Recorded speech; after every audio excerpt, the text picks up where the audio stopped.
మహిమ కలుగునుగాక. అందరికీ యేసుక్రీస్తు నామములో నా హృదయపూర్వక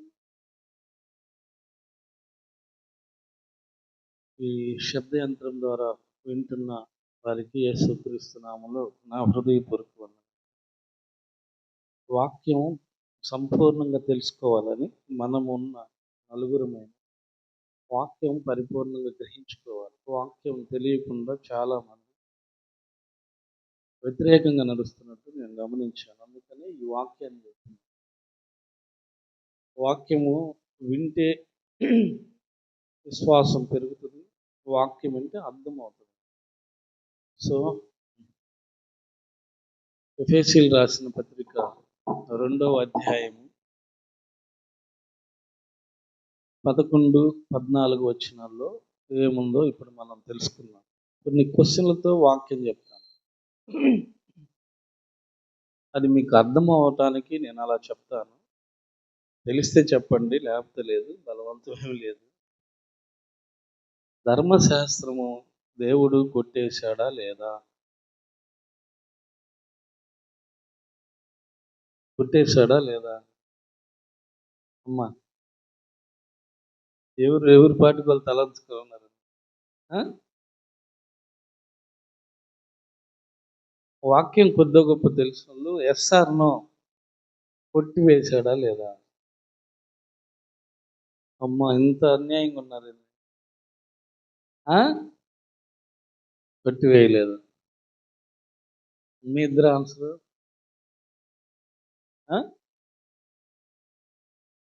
కొట్టేశాడా? ఓకే, సరే. తెలుసుకోవటానికి అడిగాను. మీరు అడిగిన దానికల్లా ఆన్సర్ ఇవ్వండి. తర్వాత మీకు అర్థమైంది కదా బైబిల్ క్లియర్గా. చెప్పుకుంటూ వెళ్ళిపోతే ఏముంది? కొట్టివేశాడని మీరు అన్నారు. కొట్టివేయలేదు అన్నారు. ఓకే, నేను అడిగిన దానికి మళ్ళీ వెంటనే రిపీట్ చెప్పాలి. ఇప్పుడు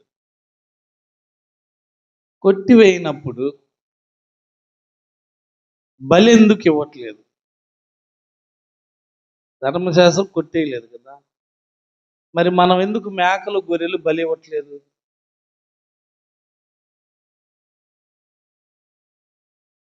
నాకన్నా మీరు కొట్టేయలేదు అన్నారు, మళ్ళీ ఇప్పుడు కొట్టేశారు అంటున్నారు. చాలా మంది బైబిల్లో క్లారిటీగా క్లియర్గా అర్థం కాక సతమతం అవుతూ ఉన్నారు. ఒకవేళ కొట్టివేయిపోయారు అనుకో, అంటే యేసుక్రీస్తు మన కొరకు రాలేదని అర్థం. అంటే ఏంది? కొట్టివేయలేదనుకో ఏం చేయాలి? మనం గొర్రెలో మేకలో ఇవ్వాలి. ఇవ్వట్లేదు ఇప్పుడు. ఎందుకని? యేసుక్రీస్తు వచ్చి బలి అయిపోయాడు కనుక ఇప్పుడు బలి లేదు. సరే, ఇంకా సున్నతి. ధర్మశాస్త్రంలో ఉన్న వాళ్ళు ఏం చేసేవాళ్ళు? సున్నతి జరిగేది. ఇప్పుడు సున్నతి చేస్తున్నావా? ఎందుకని? బ్యాప్టిజం తీసుకుంటున్నాం. అది క్లియర్. నేను చెప్పబోయే కొంతమందికి బాధ కలిగింది.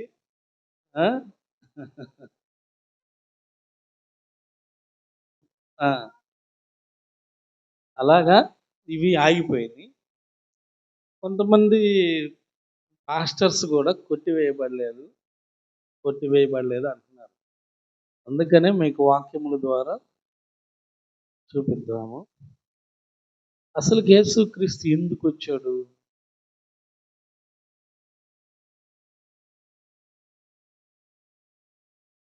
మన పాపాలని. ఇప్పుడు మీరు చదివిన వాక్యం తీయండి, చదవండి.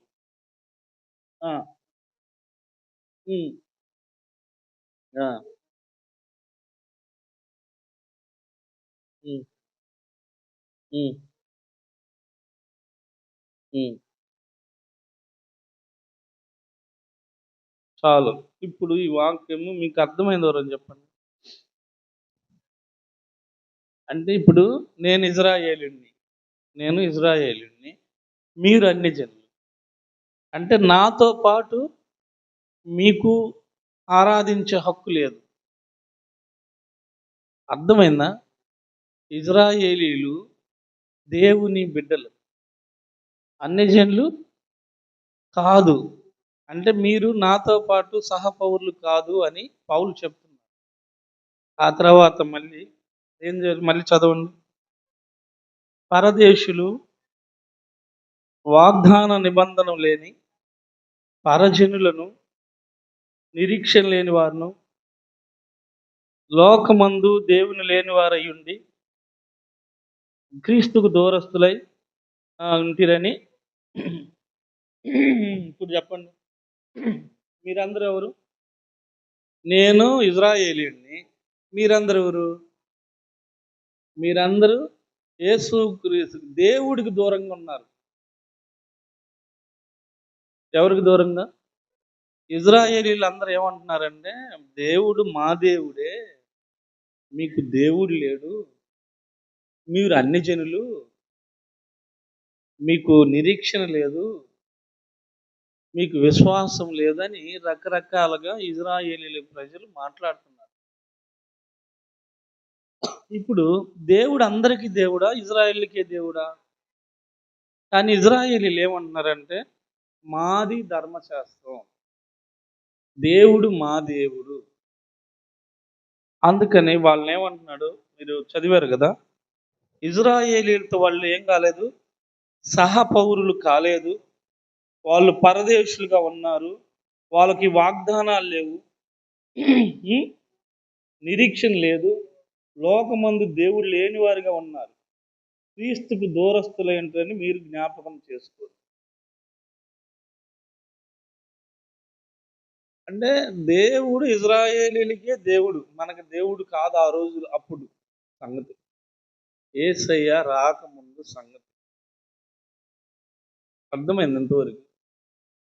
తర్వాత 13వ వచనం, అయినను మునుపు దూరస్తులైన మీరంటే ఎవరు? మనము. అంటే ఇజ్రాయేలీలు వేరు, మనము వేరు. మీరు మునుపు దూరస్తులుగా ఉన్నారు, ఇప్పుడు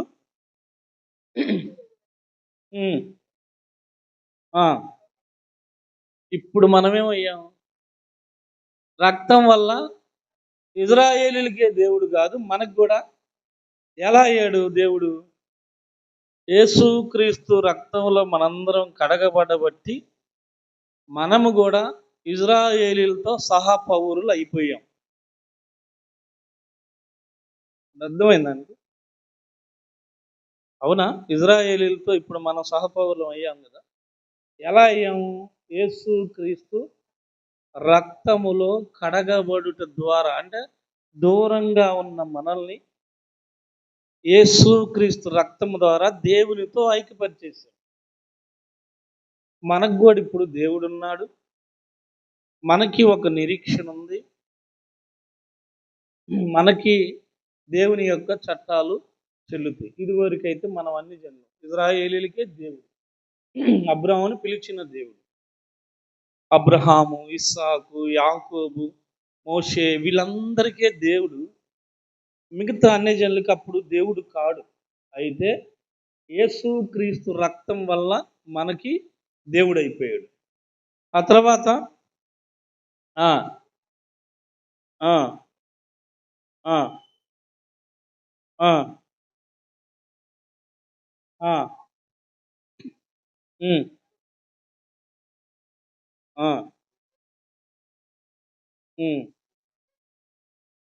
ఆ దీనికి అర్థం చెప్పండి. దీనికి అర్థం చెప్పండి అంటున్నా.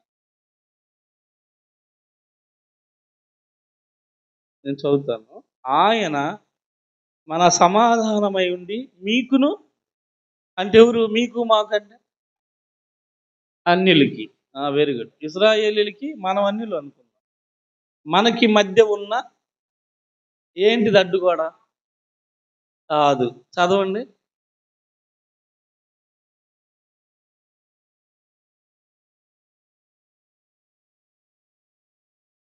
ఏంటిది మధ్య గోడ? అక్కడే ఉంది ఆన్సరు, చదవండి.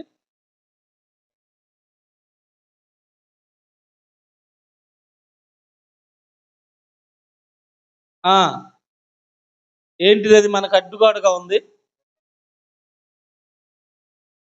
ఆ, అది అడ్డుగా ఉంది.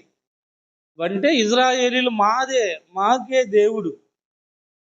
యూదులు ఇజ్రాయేల్ మాకే దేవుడు, మీకు దేవుడు కాదు, మీకు దేవుడు కాదు, మీకు దేవుడు కాదు. ఇదే వాళ్ళ భజన. అందుకని యేసుక్రీస్తు వచ్చిన తర్వాత ఏం చేశాడు? విధి రూపకమైన ధర్మశాస్త్రాన్ని కొట్టి కొట్టేశాడు? తన శరీరమందు కొట్టేశాడు. ఎందుకు కొట్టివేయాల్సి వచ్చిందంటే వాళ్ళు మాకే దేవుడు. దేవుడు అందరికీ దేవుడు. యేసుక్రీస్తు వచ్చి ఇలా మా దేవుడు మాదే అంటున్నగా, యేసుక్రీస్తు వచ్చి ఏం చేశాడు? తన శరీరం ముందు ఆ ధర్మశాస్త్రమును కొట్టి వేశాడు. కనుకే ఈరోజు మన బలులు అర్పించట్లేదు, ఈరోజు సున్నతి చేయట్లేదు. కనుక మనం ఇప్పుడు క్రీస్తునందు ఉన్నాం, యేసు క్రీస్తునందు ఉన్నాం కాబట్టి ఇప్పుడు మనము ధర్మశాస్త్రం ప్రకారం నడవాలా, యేసుక్రీస్తు ప్రకారం నడవాలా? ఇప్పుడు అంతే కదా చట్టం అంతా. యేసుక్రీస్తు వలె మనం నడుచుకోవాలి.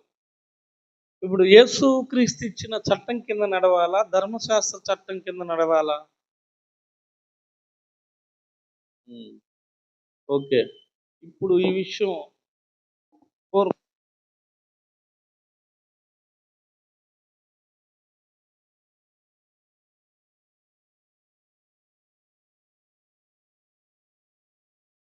ఎందుకు ఇవ్వాలి? నాకు ఆన్సర్ చెప్పు.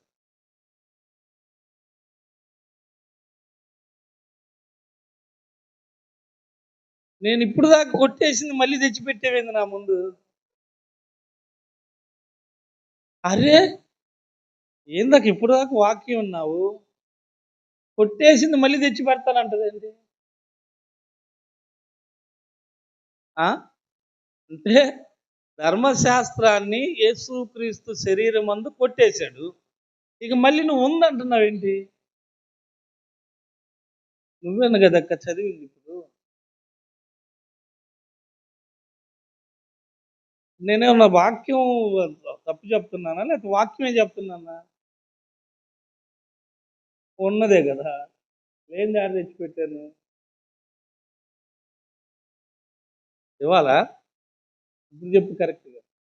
అంటే ఒకవేళ ఒక్క నిమిషం, ఇవ్వాలి అనుకుంటే నువ్వు అన్నట్టు ఇవ్వాలనుకుంటే నువ్వు బలులు అర్పించుకో, మరి ఇది కొట్టేయలేదా?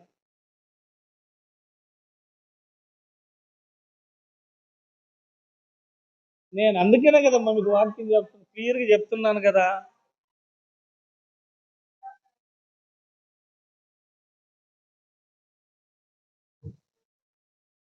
అది ఓకే, అంటే దీనికి ఒకటి చెప్తాను, దాని గురించి కూడా చెప్తాను. అంటే ఇది ఎవరికి? ఇజ్రాయేలీలకి ఒక కట్టడ, మనకు కాదు. ఇప్పుడు మనకేంటంటే కొరింథీయులు రాసిన పత్రిక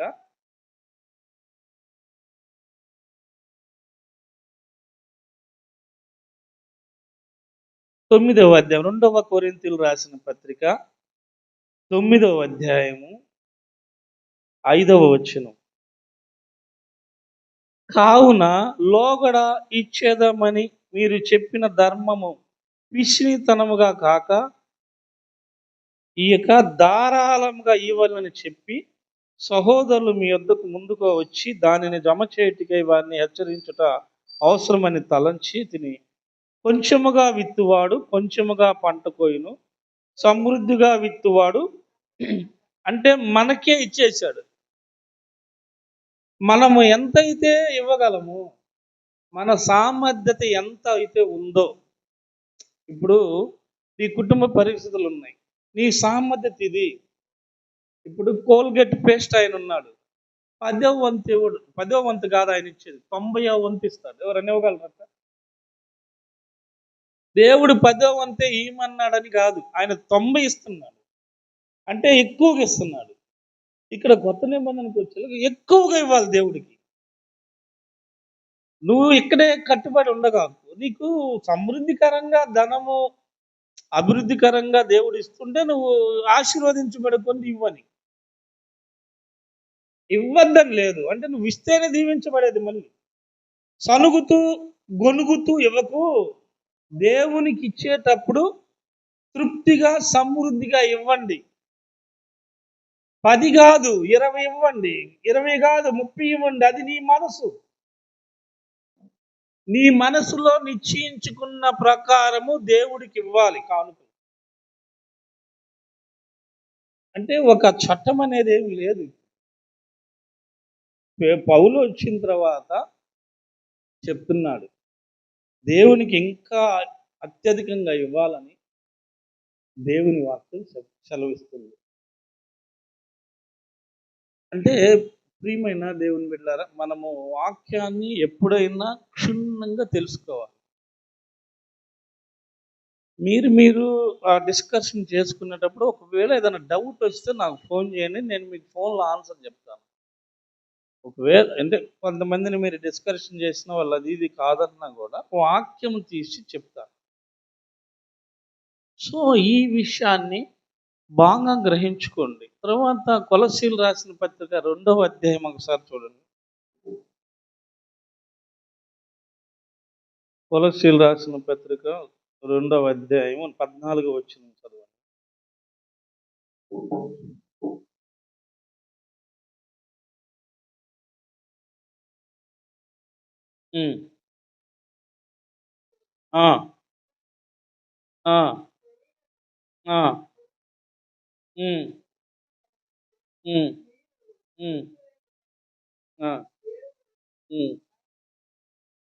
దేవుడు వ్రాతరూపకమైన ఆజ్ఞల వలన మన మీద రుణముగాను మనకు విరోధముగా నుండిన పత్రమును మేకులతో సిలువకు కొట్టి దాని మీద చేవ్రాతను తుడిచివేసి మనకు అడ్డము లేకుండా దాన్ని వెత్తివేసి మన అపరాధములన్నిటినీ క్షమించి ఆయనతో కూడా మిమ్మల్ని జీవింపచేసెను.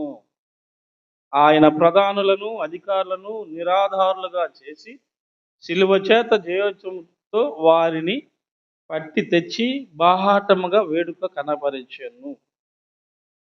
ఇక్కడ చేవ్రాతను ఆడగొట్టేశాడు, సిలువ మీద మేకు ద్వారా కొట్టేశాడు. ఏంటిది అది? ధర్మశాస్త్రం. ఇప్పుడు మత్తయి సువార్త 5వ అధ్యాయం.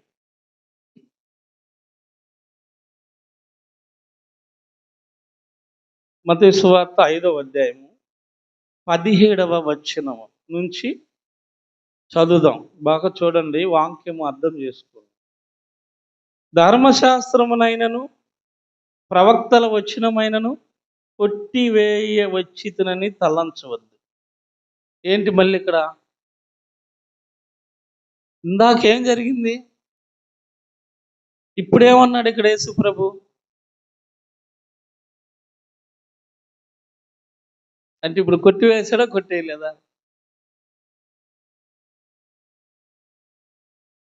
అట్టట్ట కుదిరింది.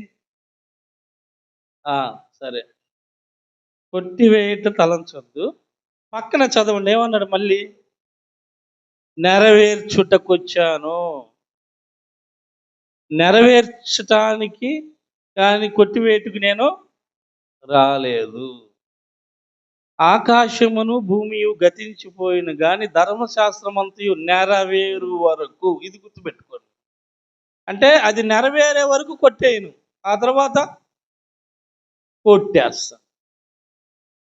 అది నెరవేర్చబడే వరకు పొల్లైనను సున్నా అయినను తీసేయను. ఏది? ధర్మశాస్త్రము యేసుక్రీస్తు నెరవేర్చే వరకు దాన్ని కొట్టివేయను. నెరవేరిస్తే కొత్తది ఎప్పుడు వస్తుంది? పాతది పోతే కదా. పాత బట్టలు పోతే కదా కొత్త బట్టలు వచ్చేది. నూతనమైనది ఎప్పుడు వస్తుంది? పాతది పోతే కదా. పాత తిత్తుల్లో కొత్త ద్రాక్షారసం పోస్తే ఏమైంది? పిగిలిపోదు. ఇప్పుడు అర్థమైందా? ఆయన కొట్టేయడానికి నెరవేర్చాలి.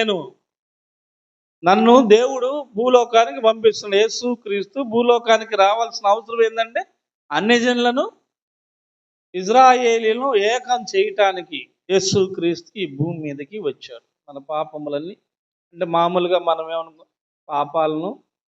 మన పాపాలను తన రక్తంలో కడిగి వేయటానికి యేసుక్రీస్తు వచ్చాడు.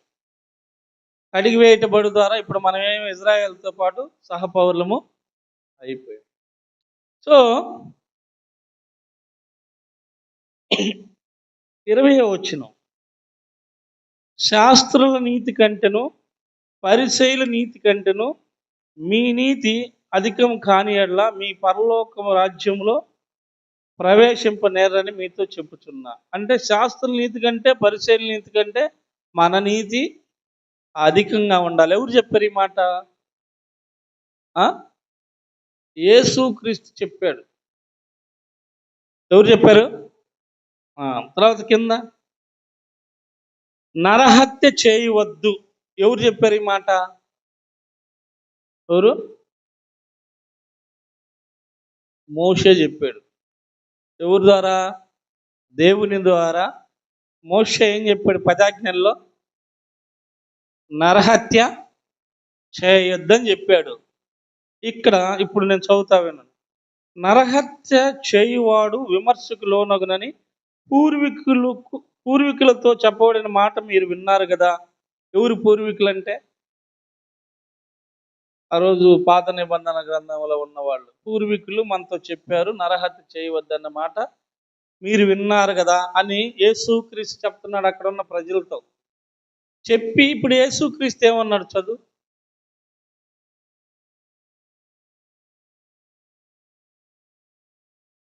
ఇప్పుడు ఏమంటున్నాడు యేసుక్రీస్తు?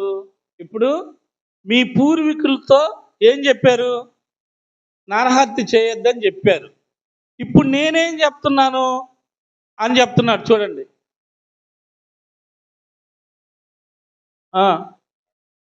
చాలా అంటే పాత నిబంధన గ్రంథములో, అంటే మోషే ధర్మశాస్త్ర ప్రకారము నరహత్య అంటే కత్తితో పొడిస్తే హత్య, అవునా? ఇక్కడ యేసుక్రీస్తు ఏమంటున్నాడు? నేనేం చెప్తున్నాను అంటే నీ సహోదరుని వ్యర్థుడా అన్నా కోప్పడ్డా అది హత్య చేసినంత విధి అని యేసుక్రీస్తు చెప్తున్నాడు. ఇప్పుడు అర్థమైందా?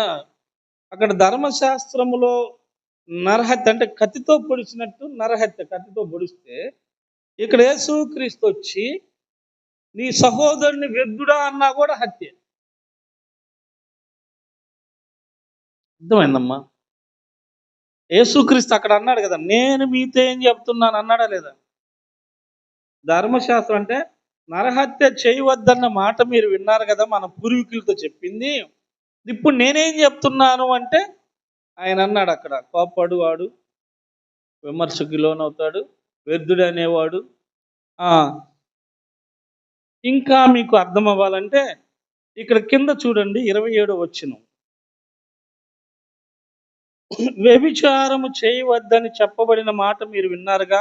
అంటే మోషే ధర్మశాస్త్రములో వ్యభిచారము చేయవద్దని చెప్పబడిన మాట మీరు విన్నారు కదా. ఇప్పుడు యేసుక్రీస్తు ఏమంటున్నాడు? నేను మీతో ఏం చెప్తున్నానంటే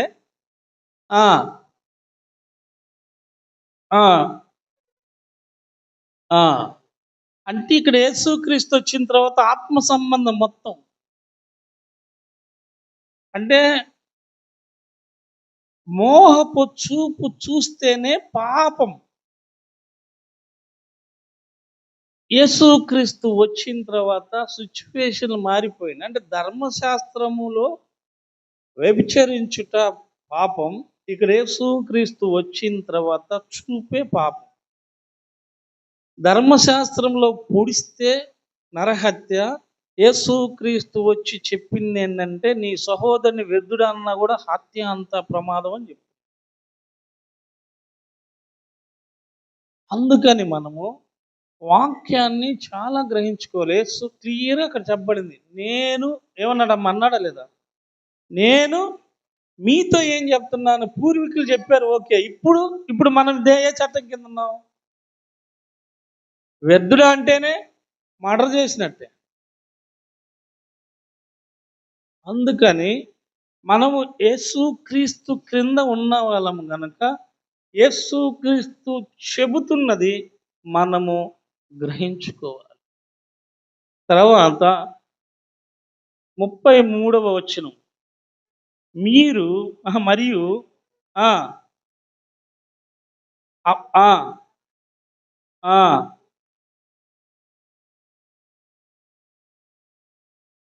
ఆ! పూర్వీకులంటే ఎవరు? అదే ధర్మశాస్త్రం. వాళ్ళతో చెప్పిన మాట మీరు విన్నారుగా. నేను అంటే ఎవరు? యేసుక్రీస్తు. నేనేం చెప్తున్నానంటే మీతో, పూర్వీకులతో ఆ మాట చెప్పారు. ఇప్పుడు నేనేం చెప్తున్నానంటే చదవండి. ఏం చెప్పాడు? ఎంతమంది ఒట్లు పెడుతున్నారు? అమ్మ తోడు, తల్లి తోడు, అక్క తోడు, బైబుల్ తోడు. ఆ! యేసుక్రీస్తు ఏమంటున్నాడు? ఒట్టు పెట్టమన్నాడా? ఆ! ఆ! ఆ! హ్మ్. ఆ! హ్మ్. ఆ! ఆ! హ్మ్. హ్మ్. హ్మ్. హ్మ్. హ్మ్. హ్మ్. హ్మ్. దుష్టుని నుండి పుట్టునది. దుష్టుడంటే అంటే ఒట్టి పెట్టుకునే వాళ్ళందరూ ఎక్కడి నుండి పెడుతున్నారు? సాతాను ప్రేరేపణ ద్వారా బైబుల్ తోడు, అమ్మ తోడు, నాన్న తోడు, బిడ్డల తోడు ఏస్తున్నారు. ఈ తోడులేసే వాళ్ళందరూ ఎవరంటే సైతానుకు సంబంధించిన బ్యాచ్. అది నేను చెప్పేది కాదు, బైబిల్ చెప్తుంది. నీ మాట అవునంటే అవును, కాదంటే కాదుగా ఉండాలి క్రైస్తవుల మాట. దానికి మించి ఎవరైతే ఒట్లు వేస్తున్నారో వాళ్ళు దుష్టుల సంబంధి. అమ్మ తోడు, నాన్న తోడు, బిడ్డల తోడు అనేవాళ్ళు సైతాను పట్టిన వాళ్ళని, దురాత్మ వారిలో ఉండి పలికిస్తుందని యేసుక్రీస్తు క్లియర్ చెప్తున్నాడు. నేను మీతో ఏమి చెబుతున్నాను అంటే, ఈ మాట అవునంటే అవును, కాదంటే కాదుగా ఉండాలి కానీ అప్రమాణములు చెయ్యకూడదు. దేవుడు తోడు, ఆకాశము తోడు, సింహాసనము తోడు అని చెప్పకూడదు, అనకూడదు అసలు. అంతకుముందు జరిగినయా అది అవుట్ ఆఫ్ మ్యాటర్. అంటే పూర్వీకుల సంగతి మనకు ఇప్పుడు మనం యేసుక్రీస్తు బిడ్డలం. మన కొరకు యేసుక్రీస్తు కలువరి శిలువలో రక్తమును చిందించాడు. ఇప్పుడు గొర్రెలు, మేకలు మనం బలి ఇవ్వట్ల. ఆల్రెడీ బలి అయిపోయింది. ఇంకెందుకు ఇవ్వటం? సో యేసుక్రీస్తు చెప్పిన విధంగా మనం నడుచుకోవాలా? ధర్మశాస్త్ర విధంలో నడవాలా? అది. తర్వాత 38వ వచనం. కంటికి కన్ను, పంటికి పళ్ళు అని చెప్పబడిన మాట మీరు విన్నారు కదా. ఇదివరకు ఏంటి? ఫైట్. ఇక్కడ యేసుక్రీస్తు వచ్చిన తర్వాత ఆయన క్లియర్‌గా అన్నాడు. నేను మీతో చెప్పున్నదేమనగా ఆ! నిన్ను కుడి చెంప మీద కొట్టువానికి ఎడమ చెంప కూడా తిప్పుము. ఇప్పుడు ఎవరు కొట్టించుకుంటున్నారు? నువ్వు కొడితే నేను కొడతా. ప్రతి ఏరియాలో త్రూ ఔట్ వరల్డ్‌లో చర్చిల్లో కొట్టుకుంటున్నారు. యేసయ్య చెప్పిందేంటి? ఈ జంబ మీద కొడితే చెంప మీద. చురుకు తగలగానే బైబిల్ మర్చిపోతాం. ఎవరైనా మనల్ని ఒక మాట అంటే చాలు పచ్చి బూతులు తిడుతుంటాం. తగాదకు కూడా రాకపోయినా మరీ వెళ్ళి తగాదా ఆడేస్తారు. క్రైస్తవులకి యేసు గురించి చెప్పింది మనుపు వేరే. ఇప్పుడు నేనొచ్చిన తర్వాత కుడి చెంప మీద కొడితే ఎడమ చెంప చూపించు. గాంధీ స్వతంత్రం తేవటానికి ఈ కొండ మీద ప్రసంగమే ఆయనకు ఉపయోగపడింది. ప్రియమైన దేవుని బిడ్డలారా, యేసు క్రీస్తు యొక్క ఈ కొత్త నిబంధన యొక్క విధానాలు మనం గ్రహించుకోవాలి. ఇప్పుడు గందరగోళంగా ఉంది. గొడవలు, తగాదాలు, కొట్టుకోవటం, తిట్టుకోవటం ప్రతి ప్లేస్లో, ఒకటి కాదు, ప్రపంచంలో ప్రతి ఏరియాలో ఇదే పరిస్థితి. ప్రతి ఏరియాలో ఇదే పరిస్థితి. ఇప్పుడు చీకట్లో ఉన్నవాడు వెలుగులోకి నడిపించగలడా? వాక్యానికి వ్యతిరేకంగా నడిచేవాడు వాక్యంలోకి నడిపించగలడా? అమ్మా, నడిపించగలరా? ప్రియమైన దేవుని బిడ్డలారా, దేవుని యొక్క విధానములు నడవాలి. దేవుడు యేసుక్రీస్తు చెప్పిన విధానములో ప్రతి ఒక్కరూ నడవాలన్నది యేసయ్య కోరిక. తర్వాత 49 చదవండి. ఎవడైనను 40 ఎవడైనను ఆ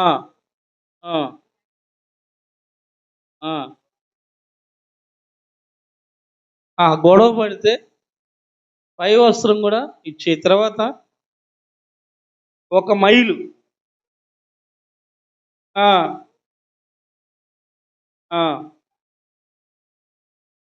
ఒకరు ఎవరైనా సహాయం అడిగితే, అయ్యా ఇక్కడ దాకంటే ఒక మైలు రమ్మన్నా 2 మైళ్ళు వెళ్ళు అంటే అతనికి సహకరించు. తర్వాత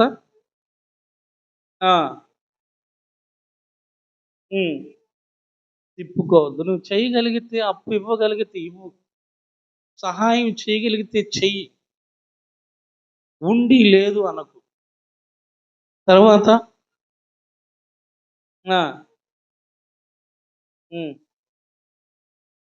విన్నారుగా.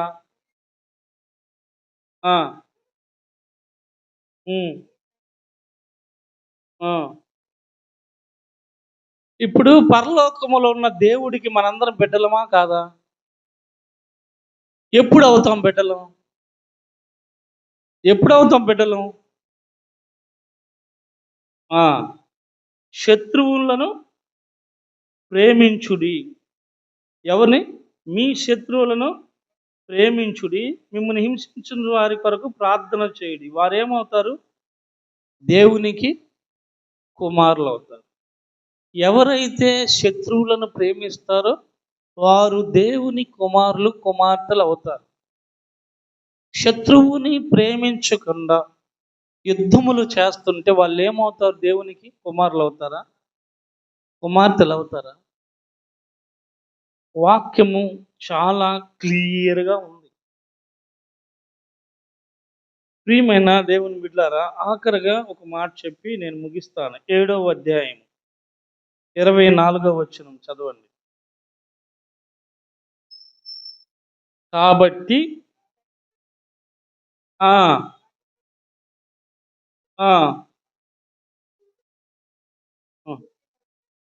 అర్థం ఏంటి? కాబట్టి ఇప్పుడు నేనే వాక్యం అయితే చెప్పానో ఆ వాక్యమును మీరు అనుసరించి నడిస్తే బండ మీద తన ఇల్లు కట్టుకొని బుద్ధిమంతుడుగా బ్రతుకుతాం అన్నాడు. ఏ మాటలు విని? యేసుక్రీస్తు యొక్క మాటలు విని నడుచుకుంటే బండ మీద ఇల్లు కట్టుకుంటాం. ఆ తర్వాత వాన కురిసెను, వరదలు వచ్చెను, గాలి విసిరి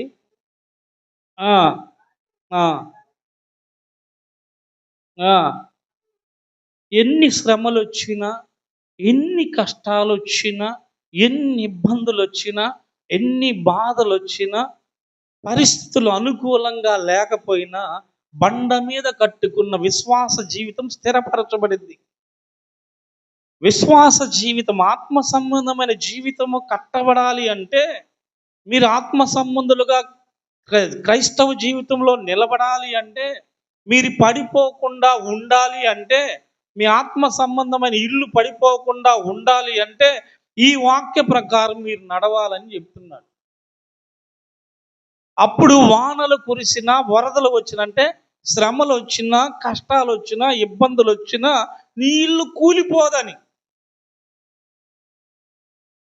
చాలా మంది ఏడుస్తుండ్రు, అయ్యో మా పరిస్థితి ఇలా అయిపోయింది ప్రభా, మా బ్రతుకులు ఎలా అయిపోయింది, మా జీవితాలు ఎలా అయిపోయింది, నా కుటుంబం ఎలా అయిపోయింది, ఇది అది అని చాలా మంది బాధపడి వేదన పడే వాళ్ళు ఉన్నారు.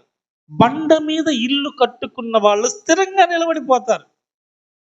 ఆ పరిస్థితుల్లో కూడా వాళ్ళు నిలబడిపోతారు. భయంకర శ్రమలు వచ్చిన వాళ్ళు నిలబడతారు. వాళ్ళు బండ మీద కట్టుకున్న ఇంటిని బుద్ధిమంతుని పోయిన ఇల్లుగా వాళ్ళు ఉంటారు. తర్వాత మరియు నా మాటలు విని చేయు కాదు, చేయని చాలా ప్రమాదం అమ్మ, జాగ్రత్త చదవాలి. చేయు అంటే చేయని అంటే చాలా తేడా ఉందా.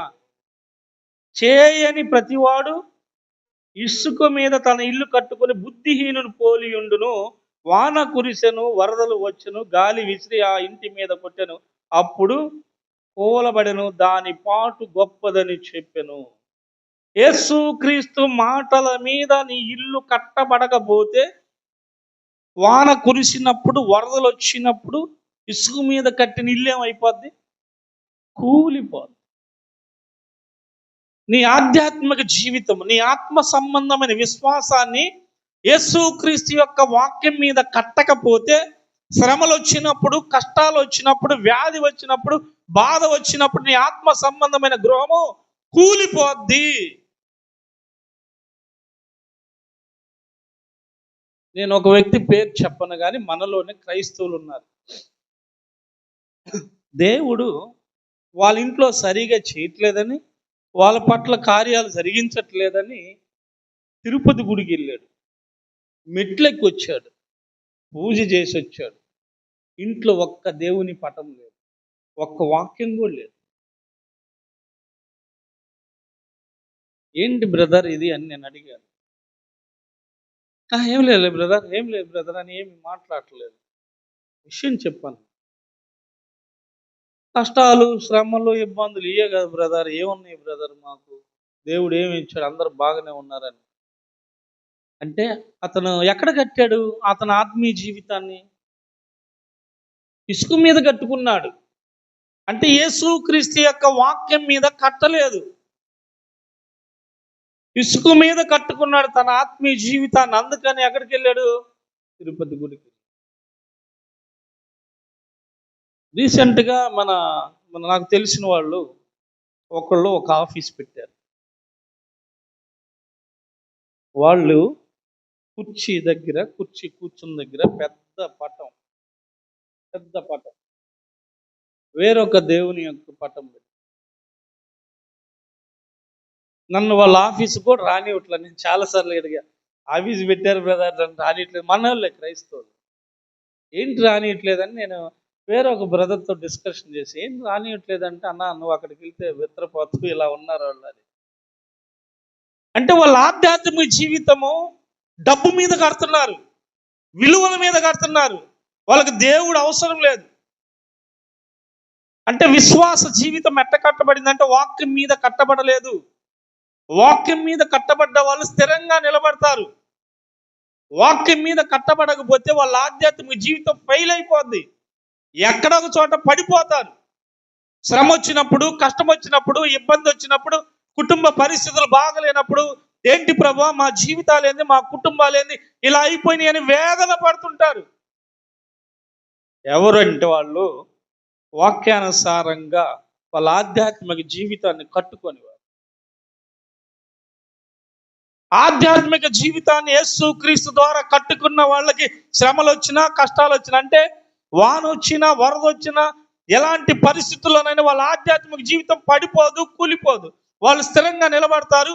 పరలోక రాజ్యమునకు వారు వెళ్తారు. ఈ భూమి మీద నరుడి ప్రయాస అంతా పరలోక రాజ్యం కొరకే, పరలోక రాజ్యము కొరకే. కనుక ప్రతి ఒక్కరు వాక్యాన్ని క్లియర్గా చదివి, వాక్యం ఏమి చెబుతుందో అర్థం చేసుకొని, వాక్యాన్ని గ్రహించుకొని, వాక్యానుసారంగా నడవటం నేర్చుకున్న వాళ్ళు బండ్ల మీద వారు ఇల్లు కట్టుకుంటారు. వాక్యానుసారంగా నడవని వారు ఇసుక మీద వారు ఇల్లు కట్టుకుంటారు. వాళ్ళ ఆధ్యాత్మిక జీవితం పడిపోతే పరలోక రాజ్యం మిస్ అయిపోతారు. కనుక ప్రతి ఒక్కరు వాక్యం మీద వారి గృహాన్ని కట్టుకోవాలి. యేసయ్య బోధల మీద వారి గృహాన్ని కట్టుకోవాలి.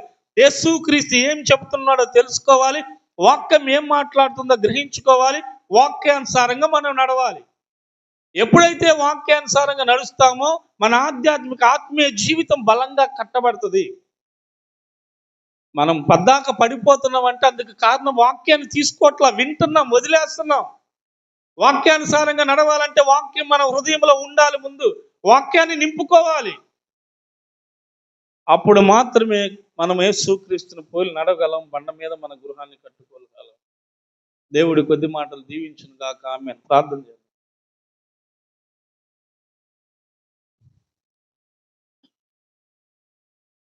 పరిశుద్ధుడు అయిన ప్రియ పరలోకపు తండ్రి, మీ వాక్యం ద్వారా మాతో మాట్లాడినందుకు మీకు హృదయపూర్వక కృతజ్ఞతాస్తుతులు స్తోత్రాలు చెల్లించుకుంటాం. నీ బిడ్డలకు అర్థమయ్యే రీతిలో వాక్యాన్ని అందించినందుకు మీకు స్తోత్రాలు. జ్ఞానము లేని వాడిని తండ్రి, అజ్ఞానిని నీ దాసునైనా నిలబెట్టి మీరు మాట్లాడినందుకు వందనాలు. వాక్యం బిడ్డల హృదయాల్లో స్థిరపరచు. బండ మీద వారి గృహాన్ని కట్టుకోవటానికి కృప చూపించు. పూర్వము అన్ని జనులైన మమ్మలను నీ కుమారుడైన యేసు క్రీస్తు రక్తము ద్వారా మమ్మల్ని ఏకం చేసి ధర్మశాస్త్రం ఆజ్ఞలు గల గోడలను పగలగొట్టి ఉభయులను ఏకం చేసిన మా ప్రియ పరలోకపు తండ్రి, నీకు స్తుతులు స్తోత్రాలు చెల్లించుకుంటూ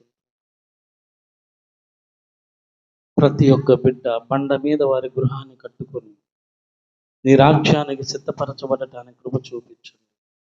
ఆత్మ సంబంధమైన బండ మీద వారి గృహాన్ని కట్టుకోవటానికి కృప చూపించు. ప్రతి ఒక్కరూ ప్రభా వాక్యానుసారంగా నడవటానికి కృప చూపించు. వాక్యమును ఆధారం చేసుకుని జీవించడానికి కృప చూపించమని యేసు క్రీస్తు అతి శ్రేష్టమైన నామమును అడిగి వేడుకొనుచున్నాను తండ్రి. ఆమేన్, ఆమేన్. పరలోకమందున్న మా తండ్రి, మీ నామం పరిశుద్ధపరచబడునుగాక, మీ రాజ్యం వచ్చునుగాక, మీ చిత్తం పరలోకమందు ఎలాగో అలాగే భూమి యందు నెరవేరునుగాక. మన దినాహారం నేడు మాకు దయచేయండి. మా రుణస్థులు మేము క్షమించిన ప్రకారం మారం క్షమించండి. మన శోధన నుండి కాక దృష్టిని తప్పించండి. రాజ్యము బలము మహిమ నిరంతరం నీ నామమున తండ్రి. మన తండ్రి యొక్కయు కుమారుని యొక్కయు పరిశుద్ధాత్మ దేవుని అన్యోన్య సహవాసము, వాక్యమిని వాక్య ప్రకారం జీవించాలని నిర్ణయం తీసుకున్న ప్రతి ఒక్క బిడ్డకు దేవుడు సదాకాలం తోడయుండి నడిపించునుగాక. ఆమేన్, ఆమేన్, ఆమేన్. మా అందరికీ వందనాలు.